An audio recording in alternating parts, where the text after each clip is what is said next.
of dressed up for today's video, even though you can't really see it. I hope you can appreciate the top like 2 inches of my outfit. Today's video is another ghost stories and makeup video. I have a lot of fun editing and putting these out, also researching them.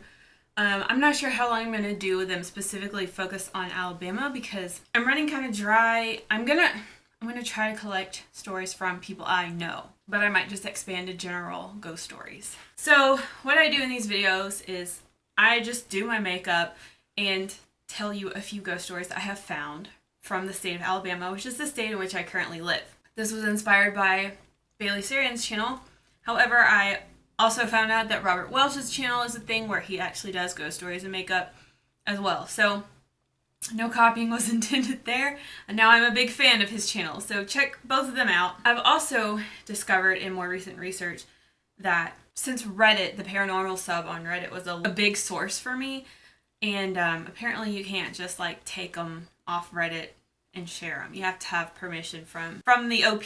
So none of these stories today came from the paranormal subreddit because they explicitly state that you cannot retell these stories. But I got a couple others from Reddit that don't seem to state any sort of protection over the content. Anyways, all this is reasons why I would like people to just give me their stories and I share them. But I think I have a few more sources I can pull from for another video or two. Anyway, it's not like anyone even asked for these. I just like doing them because I really, really love the paranormal and high strangeness in general. So that was a long intro. The makeup look we're going to try today is inspired by an Italian film called Detective Belly, aka Ring of Death. I clicked on it because I thought it was a giallo and it had Florian de Balkan in it, but it wasn't very good. I got one thing out of it though, this beautiful makeup look. It's nothing I've tried before, yet it still seems like kind of simple. So we're going to try that today. Grab yourself a drink, a snack, or do your own makeup, or just listen, or just watch, or whatever. This is chill. I mean, again, this is the series nobody asked for. So, okay, our first story takes place in central Alabama, near Lake Logan Martin, April 2018. He said he was driving home one day, and he saw what he thought was a bobcat running across the road. And he's like, oh, that's neat. I've never seen a bobcat before. He said that as it was running across the road, it was like crouched really low, but looking at him, like it seemed to be making eye contact with him, even though it was about 40 to 50 feet away. But, you know, he's like, oh, that's really cool. I saw a bobcat, which he had never seen in the wild, so he didn't really know much about what he was seeing. The thing was black, and he was like, cool, I didn't know there was such a thing as a black bobcat. Turns out there is, but even still, he was kind of questioning what he was seeing because he's seen stuffed bobcats and he knows what size they are. And he was starting to like really think about the fact that what he saw was much bigger than any mounted bobcat he'd ever seen. And he was thinking more about like just the sight of it, crouched low to the ground, like looking at him with its large round head and its muscular body. And he said it's something about it seemed so alien. He said that the thing had almost this look on its face like it was intentionally trying to freak him out.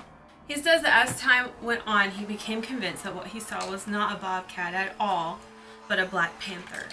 Anytime he would try to like talk about this with somebody, you know, they'd be like, well, did you see a tail? But he just couldn't remember. He couldn't remember if he saw a tail or not. Well, he basically began to look out for it every time he passed through that area again. And finally, like 4 months later, he saw it again. He said it was leisurely crossing the road with its like long tail flicking in the air. He said from nose to tail, it was as long as the lane was one lane in the road. And he said it was about 4 feet tall. His quote is, "That sucker is big." That's the end of the story. Alabama, we don't have panthers or cougars, or perhaps every once in a while we'll have a big cat. It's rare. They don't live here. It's wrong if they're here. Basically, people freak out. Editing me here. I've started researching the black bobcat. Some sources say they do not live in Alabama. They do come in black, but not in Alabama. And then There's a YouTube video that I just found that features a black bobcat in Alabama. Obviously, though, it clearly doesn't have a tail, and what this man was seeing had a tail. This is a highly interesting little rabbit hole of research, whether paranormal or not. So obviously there's more to dig into here. So what I told you is just a retelling of one person's point of view, and there's a lot to research if I wanted to really come to any firm conclusions on this. The thing is, there is a phenomenon, a cryptozoological phenomenon called ABCs, also known as alien big cats, also known as phantom cats. If you start searching for alien big cats, you'll see it's a phenomenon. I think, like, particularly in the UK, it's especially shocking, I think, because they don't have any big cats there. But yeah, it's a thing.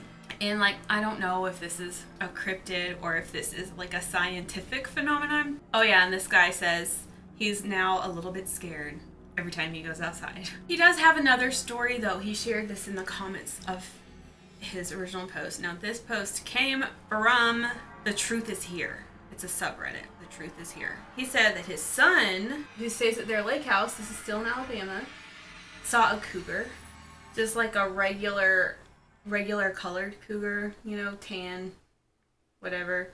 And basically, the whole time they've lived in that, they've had that lake house, they've had, like, animals go missing, like swans and puppies and stuff like that have gone missing. Or the animals have gotten in fights and stuff with something. And he has another story he shared, and this is just really interesting. It's not cryptozoological, but it's an interesting Alabama story, okay? So apparently, like, in about the year 2000, there's someone in Alabama who was buying and selling exotic animals, and they had an albino spitting cobra, and it got loose.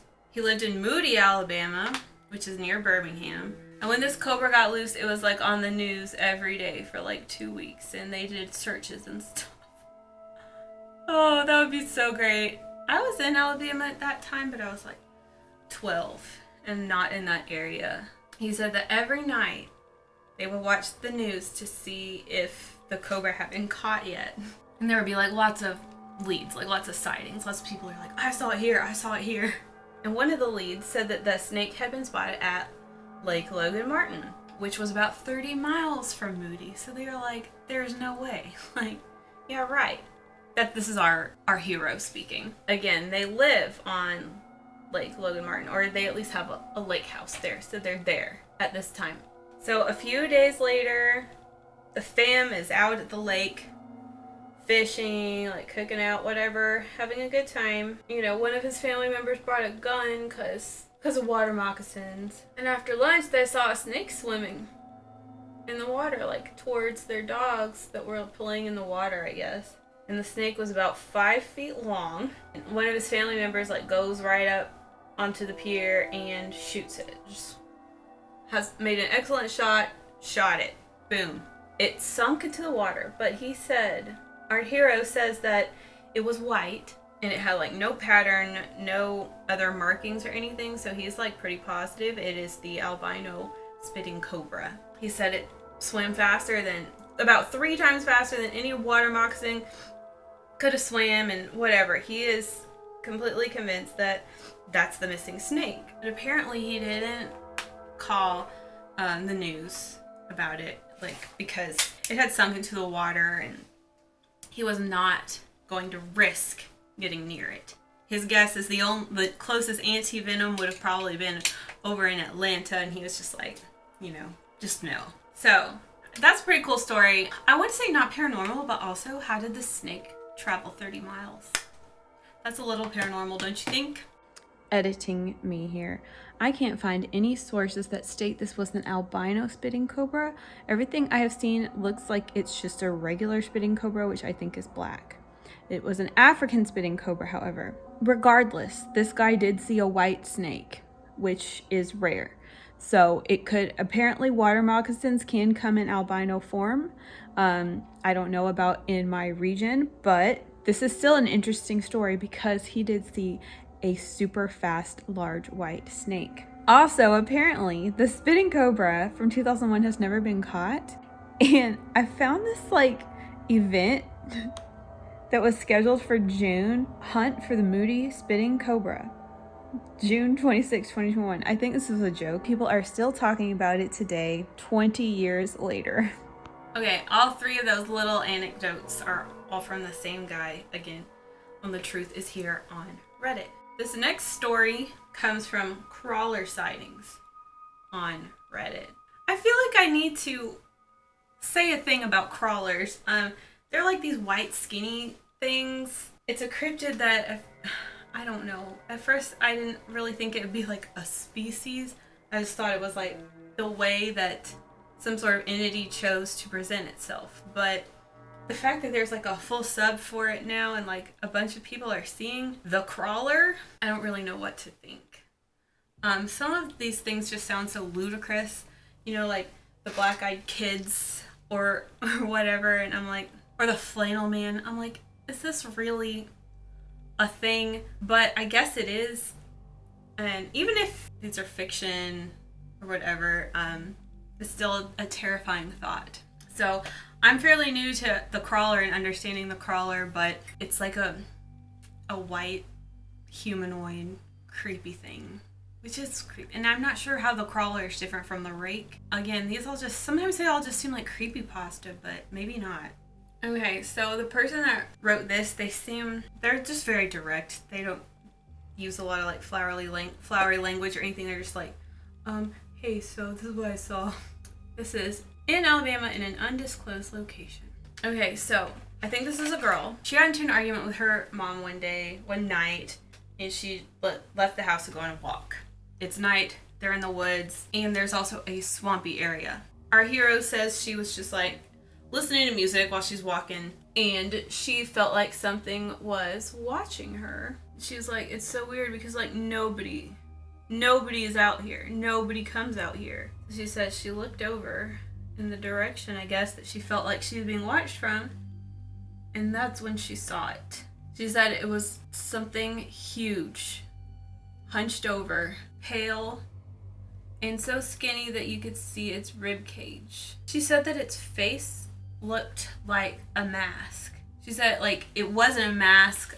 It's not like it came off or anything, but it just reminded her of a mask with, I guess, its stationary features. She said it had dark eyes and eye bags. She could hear like a twig or a branch crack underneath it. And she said it reminded me of a human, but it was all wrong. And that's all. That's the end of the story. She had come onto that sub like asking for help, like asking for reassurance, like, what did I see? That makes me feel like it's not necessarily fiction, because it's just very like to the point. It's like, hey, I saw this thing, what is it? So the crawler is indeed a terrifying concept, and it could not be like some sort of a cryptid species, but it could be the appearance in which something chooses to take, or it could be some sort of folkloric creature. I don't really know, but the thought of it being here in these woods is so creepy. Nothing's gonna keep me out of the woods though. I say that until I see something. I'm sorry my mirror is in frame, but I don't know how beauty gurus do this. The next story was shared to me on like a Facebook thread a few years ago, where I was asking people I know, like, tell me your ghost stories. So I hope you won't mind me sharing this. It's quite old at this point. Our hero says he was home alone one day, much younger. He was watching the movie called White Noise. The movie is about like this guy who can see and hear ghosts like through electronics, like radios and televisions. I don't think I've seen that movie. So he said in the movie, like one of the scariest things that would happen is the phone would ring and the guy would answer and there would be static on the other line. So he said as soon as the movie ended, his house phone rang and he ran to go get it. And the caller ID just showed a bunch of asterisks. Like it didn't say private, it didn't say no number, it showed like star, star, star, star, star. So he answered it and he said he didn't hear anything, he just heard nothing. And then all of a sudden a really loud static came over the line. So he's terrified, like, ugh, it scared the crap out of him. So he hung up the phone, and he said that immediately the security alarm in his house went off. He also pointed out that in the movie White Noise, like, electronics would randomly go off for no reason, and that was like part of the story. He ran outside. He just went to go wait outside for his mom to come home, and the alarm went off for about 10 minutes, and it finally stopped. His mom came home pretty soon after, and he told her what happened, and she was like, there's no way that happened because we don't have an alarm system. The skeleton of it was there, but it had been like taken out. The system had been taken out because they didn't need it or whatever. And he's like, what? And she took him to the panel where it would be, and there was nothing in there. And that is just crazy to me. That's the end of the story. This is just crazy to me because what are the chances? Like, this is what happened in the movie, and then it happened to him. There is no logical explanation. I guess that's what you would call a synchronicity. Like, that just blows my mind.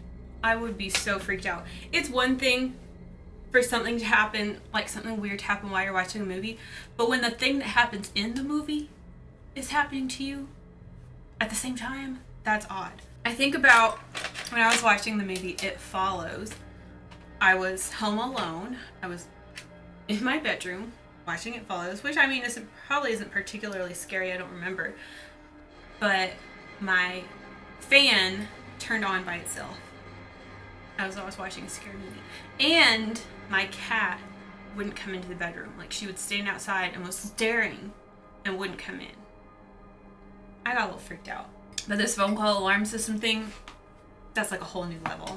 And it makes you like ask that age-old question, you know? It's like your childhood fear, right? If you're watching something scary, that scary thing is gonna happen to you.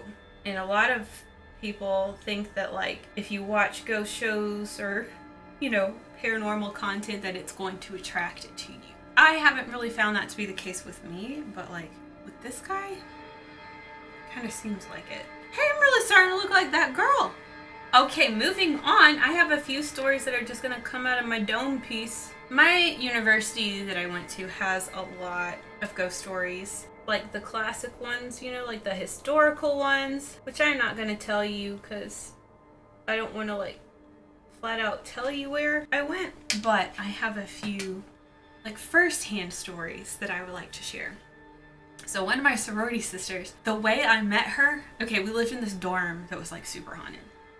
Huge building. So I was walking down the hall with like one of my friends, and this girl and her roommate burst out of their room screaming, and they were telling us like they were having weird experiences in their room. One of them being that the closet door kept opening itself, which isn't that crazy, but we went in there and like tested it, and it would like latch, be closed, and then it would open again. I mean, it was pretty scary, but a lot of other scary things happened to them too, which we started to learn as we talked. And one of them is, so there were bunk beds. This was a tiny room. We'll call my friend Nicole, my sorority sister, Nicole. So she was on the top bunk, and then she had this other roommate who would sleep on the bottom bunk. One night, she was asleep, and she felt her mattress. It felt as if her roommate underneath was putting her feet up on the mattress and walking up and then walking down, like pushing the mattress up. And she's like, what the heck? Like, why are you doing that? And I can't remember exactly what happened, but either her roommate wasn't in there that night. I think that's what it was. Her roommate wasn't even there. Or either she was like, I didn't do that. That is terrifying. I think about that one all the time. Okay, now, I think I'm doing my makeup too slow. So, there's this other room in the same building, and this is on my sorority's hall. There's this room at the end of the hall. It's got a little reputation. Apparently, if you sleep in this room, if you live there, if you stay in there, or something like that as a visitor, you just might have this dream that you're trapped in the room and you can't get out. It's like a popular dream that people experience when they stay in that room. And another thing that happens is if you leave your laptop open on the desk and fall asleep, you'll probably hear someone typing on it. So the thing about this room is there's a rumor that one of our way back in the 80s, which was ancient times, I can't remember if it was a sorority sister or a friend of the sorority. The legend is that someone had a brain aneurysm right outside that room in the hall and died. I don't know if it's true, but I think about gossip a lot and how it's a lot like folklore. You know, how can we fact check this? It's not going to be in the papers. And even if it is in the papers, they're not going to say exactly where she died. So the only way that this fact can be passed down is through word of mouth. So it has been passed down all this time. We don't know if it's true or not, but it is something that we all think about. Okay, we are still in my dorm in college. Someone who lived in the room next to mine told me this story. I think she's the one that experienced it. I can't remember for sure if it was like she experienced it or someone told her. Regardless, gossip matters, okay? Gossip is folklore. We were on the 3rd floor and we were perpendicular to like the main entrance of the building, like the big front doors. My sorority sister said that one night, and this was apparently before I started going there, one night she heard someone screaming and crying in the middle of the night, and she heard it outside. So she looked out the window and she could see on the front steps there was a girl like screaming and crying and like pounding on the door to be let in. So my sorority sister was like calling down to her and she was like, hey, hold on, I'm gonna get my swipe card, like my key card, and I'll throw it down to you and you can get in. So she turned around and went to find her swipe card and she grabbed it and then she went back to the window and the girl was gone. This is the image I have in my mind. I don't know if she told me this or if I just like filled in the blanks, but I think she was wearing like a white dress, like a white nightgown. And this building was built like in the late 1800s. So there's a lot of history there. So if that was a ghost, you know, it could be someone super historic wearing her traditional nightgown, you know. And there are a lot of cool little, like just little stories from that building, you know. A popular thing that would happen is objects would go missing and then reappear much later, like back in the same place. And I know what you're thinking. It's college. It's a sorority. People are borrowing each other's stuff. Blah, blah, blah. And while that may be true, to some extent, the things that would go missing were weird. It would be like a toothbrush. And one time there was a clarinet issue that somehow found its way back. Now, who would steal a nasty, slobbery clarinet and then return it? You know? That was something that would happen a lot, and I feel like much of the sorority did not attribute that to ghosts, like not knowing that's a ghost behavior, but I kind of liked to in my own mind. Another little anecdote, basically what I like to think about that campus is that everything's haunted, and it's not necessarily like this spirit lives in this building only, and it's the spirit of a person that specifically died right there. Like, that's not really how I think. So I was lucky enough to hear a little bit of gossip about the science building. I feel like I've told you this story before. Maybe I haven't. What the campus police do is we'll walk through a building at the end of the day to make sure no one is in there and lock it up. Sometimes there are people in there, you know, like professors working late or whatever. So anyway, this one cop was locking up the science building, but where it is, she was chased out of the building by a shadow person. It chased her down the hall and out the doors. And they say she refuses to go in there ever again.